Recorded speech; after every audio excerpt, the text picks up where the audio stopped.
Greetings grapplers, welcome to Judo for Jiu-jitsu. My name is Larry Keith and this is Jesse Bernardino, and today we're going to be talking about the turtle position and the differences in strategy between Judo and Jiu-jitsu.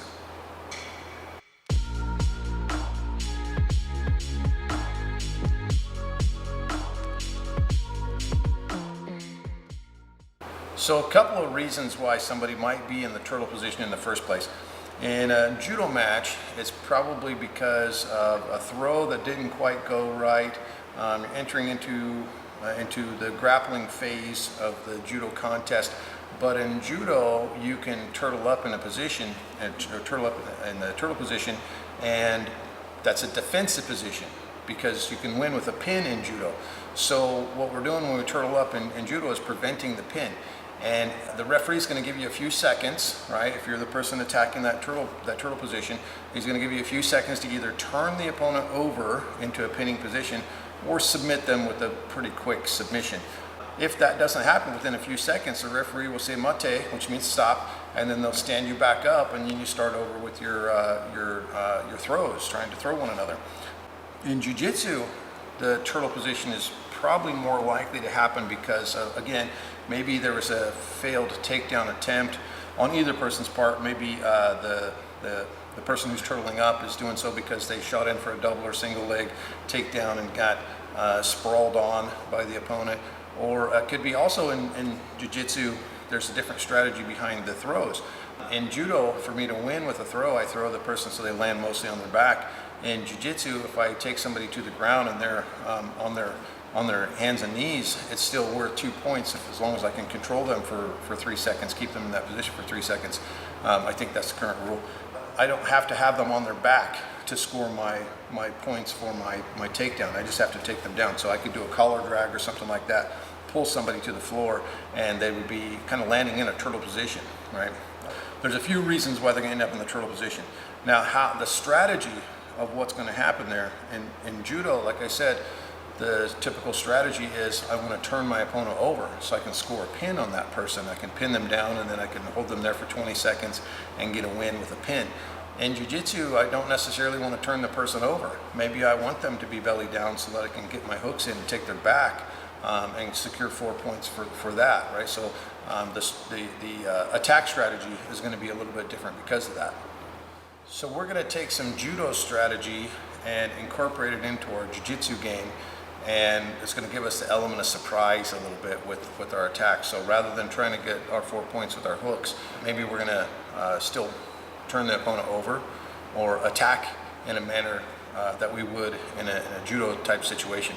So and I've had this work for me pretty well because a lot of times people are expecting you to try to get your hooks in, try to take their back in that way, and instead you set up a choke. A clock choke is a good example of that. Like you'll see that's a fairly common attack in jiu-jitsu too. But there's lots of other options that I think people don't explore as much as they should, and so we're gonna show a couple different methods of that. First, we're gonna start off with something that I call finding your hidden hand, right? So a lot of times when an opponent is turtled up, if I can get Jesse a turtle up right here, we need to get a hold of the lapels underneath the person's body, but it's kind of hard you can't see what's going on, right? And so one of the things that you can always see when you're here is the backside of your opponent's lapel. When you can see the backside of it, you can grab it. And the back of the lapel wraps around to the front. So if Jesse sits up for just a second, you can see this lapel comes all the way around to the front. So what we can do is we can get a hold of the lapel here and we can feed it under and hand it to my other hand. So if Jesse sits up right now, you can see I handed it from my left hand to my right hand. So I always tell my students, you can find your hand in the dark. If you close your eyes, you can always find your own hand. So that's kind of what I'm doing here is I can't see the lapel and I can't see my hand, but I can feel, I know where it's at, and so I can hand that lapel over to my other hand. From here, then I can come back and I can come underneath, I can do all the other things. So I can secure an anchor hand, I can secure the choking hand, whatever I need to do underneath my opponent without having to see what's going on, right? And that means I don't have to overcommit with my hands either. So our first technique in our series of attacking the turtle is a version of Kataha-jime. So Kataha-jime means single wing strangle, and so there's many variations. That was actually one of my favorite strangles. and it makes use of the opponent's arm as a lever, or sometimes your own arm as a lever to add force to your strangle. A loop choke where you go underneath your arm can be considered a Kataha-jime. There's lots, like I said, lots of different variations of it.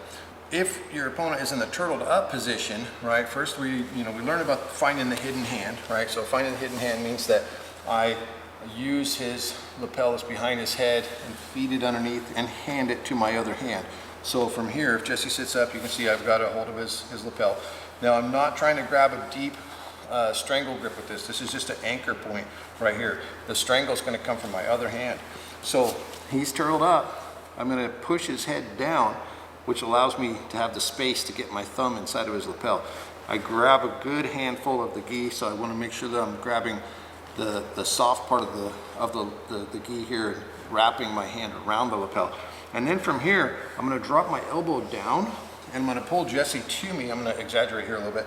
I pull Jesse to me so that his arm is pinned against my body, and I drop my elbow on my forearm along his jawline, and my right hand is still the anchor underneath. So right here, this little scissoring action is going to give me the tap. Okay, so one more time. So he's here, I'm attacking the turtle position. I like to put my weight on the opponent. I feed the lapel down and grab with my other hand, slide my hand back up, or if the lapel is closed and my hand gets out of there, I push his head down, get my thumb in, nice solid grip, pull him to me for the submission. Okay, so that's the first piece of that. Now remember, this is kind of designed to either turn the opponent over in a judo match, or what I call prompt a turnover from him, where he will try to rotate his body away from this to relieve the pressure of the strangle. So in judo, again, maybe I'm seeking the pin. In jiu-jitsu, that's not what I'm doing. I'm looking for the submission. But I'm using the judo strategy to set it up. So once we're here, and I've got this starting to lock this in, it's not unlikely that he's going to turn to relieve that pressure. Now what happens is he just kind of gave up a bit of a north-south position. This hand that's already in his lapel, I'm going to keep it there. My right hand is going to go underneath his arm from this side and grab the shoulder, and then I drop my elbow underneath Jesse's chin, and I've got a nice bread cutter choke, and I walk around to north-south for the finish.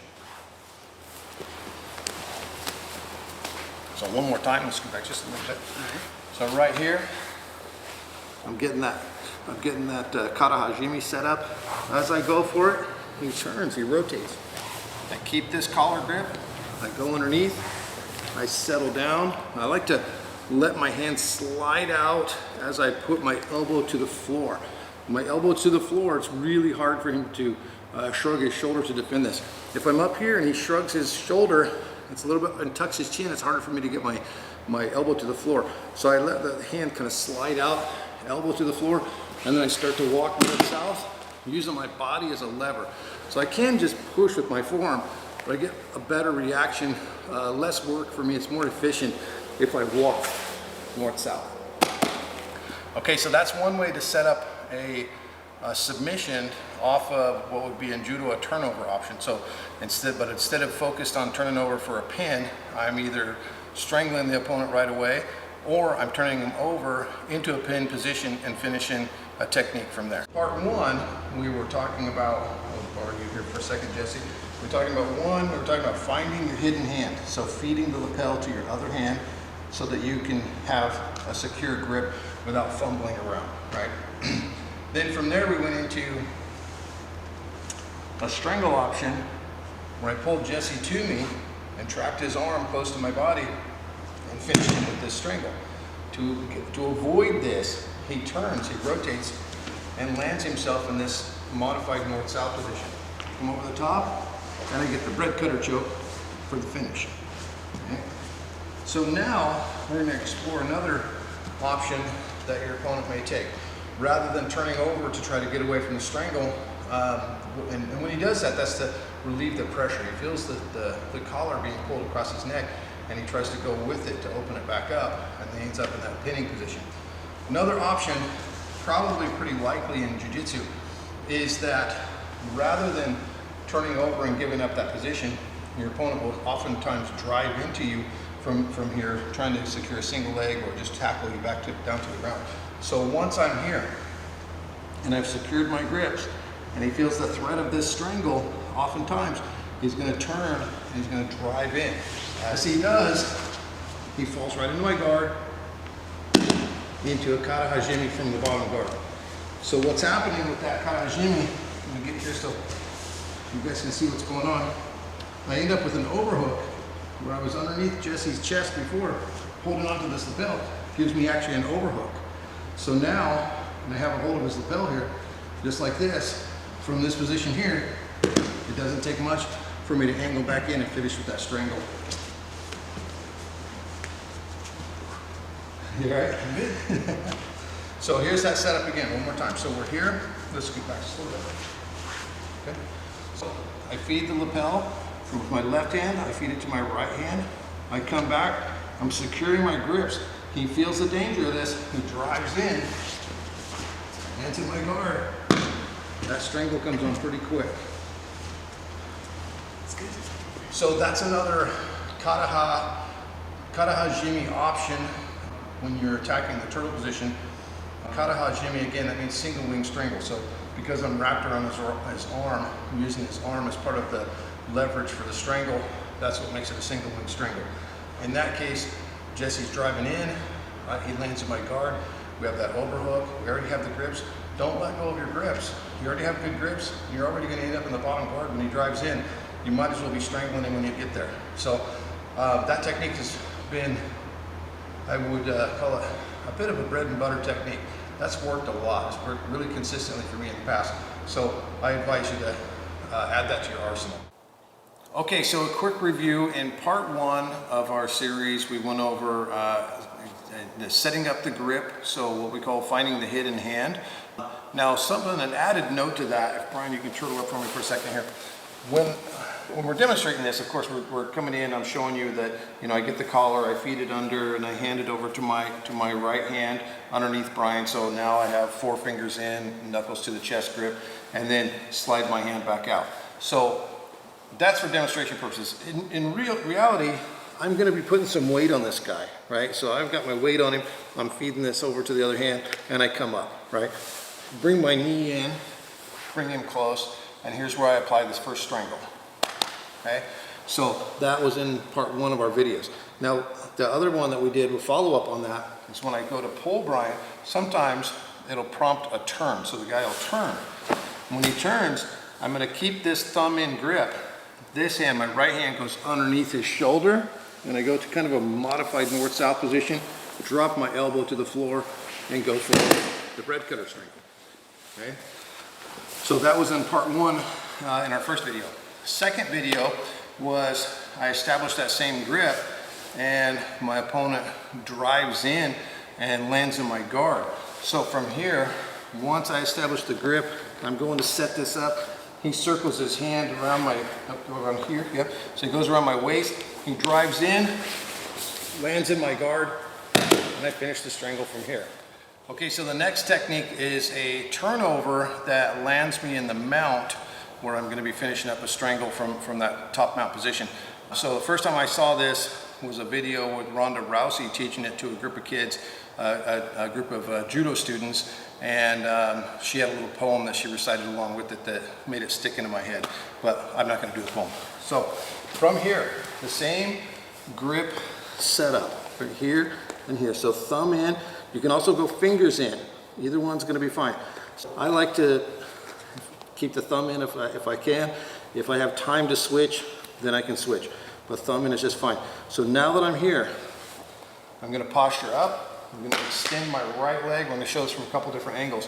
I'm going to extend my right leg and sit and draw Brian over the top. And as he falls down, I step up and over, and I get up on my head here, and I apply strangle. So from this direction, I establish my grip, right? Let's scoot this way just a little bit. So I establish my grip, feed the hand, get the second hand up at the top. So I've got fingers, knuckles towards the chest, with my hand under his arm, thumb in grip behind his collar. I step, I pull, I take a big step over the top and get my hook. Come up onto my post on my head and finish the strangle. If for some reason I can't finish the strangle, it's pretty easy for me to just transition to the mount. I establish my grips, right? So I fed this down, I get my right hand in, bring my left hand back up, I posture up, I sit and extend my right leg, blocking Brian's leg, and I pull and I draw him over the top of my leg. So I kind of trick him, and I come up over the top, get my head to the floor, and finish the strangle. If I lose the strangle, I still land in a pinning position, or even in Jiu-jitsu, I'm landing in the mount, which is going to establish 4 points for me, right? So let's go this way.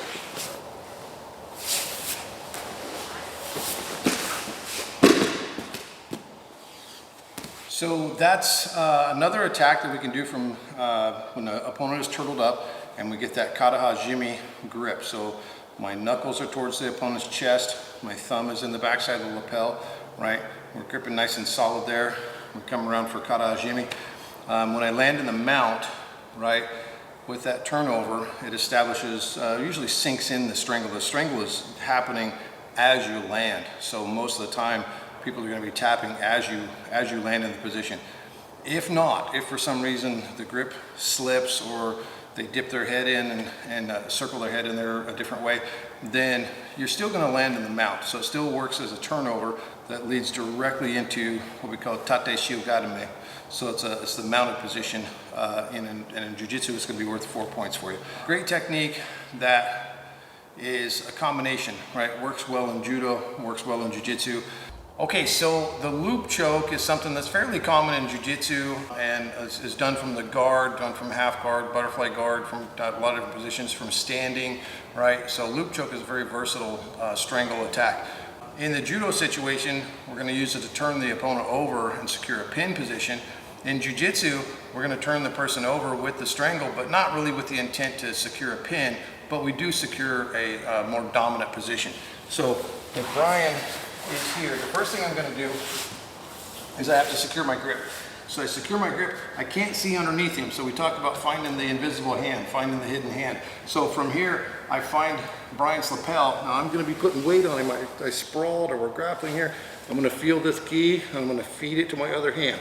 So now I have my right hand in. I'm going to sit up for just a second.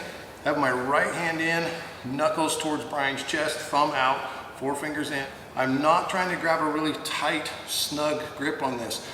Because this is a winding style of gi strangle, I need a little bit of slack. So I'm actually going to bring my hand down a little bit so that my thumb knuckle is right underneath Brian's chin. So that's kind of how you can measure it without having to see what's going on. So from here, I go into kind of a north-south position on Brian. My left hand is going to go under Brian's armpit and then shoot knuckle side behind his head right here. So, and I want to make sure that that's going underneath my arm here and not over the top of my arm. So once we're here, I go between my arm and my body, beyond the backside of his head. That opens up this hole right here for my head to go into, so that when I rotate, I'm going to roll. We're going to do a bit of a kind of a gator roll here. As I roll through, me sticking my head in that hole makes it to where Brian's body is going to smash my face too badly as we go through this. So right here, I scissor my legs, come up behind Brian, and finish the strangle. So once again, we're here, we're in this turtled up position. I feed the lapel to my right hand.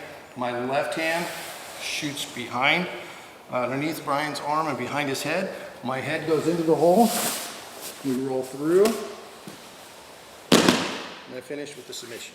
Now, if somehow he manages to get his arm free, so as I roll, if that arm comes loose, he gets that arm out, I can still finish a choke by switching my left hand from behind his head to grabbing the lapel on the side that's nearest me and putting my forearm behind his head. Let's do it one more time. So I set up the strangle. I'm going for the arm hook. I start my roll, and then it's just to slip that arm out. I grab his lapel, just whatever cloth I can get a hold of here. Roll up and compress, pull my hands towards me to finish the strangle. So that is a turtle turnover with a loop choke attack and also a follow-up cross lapel strangle from behind. So good techniques to use for judo or for jiu-jitsu. For judo, you're securing a pin position. For jiu-jitsu, you're securing your submission plus a dominant position if for some reason the strangle doesn't finish the opponent. If you like this video, be sure to give us a thumbs up and also make sure to subscribe to the channel and click on the notifications tab so that you don't miss any future videos. Remember that when you learn a technique, you know a technique. When you learn a concept, you know 1,000 techniques. So until next time, we'll see you on the flip side.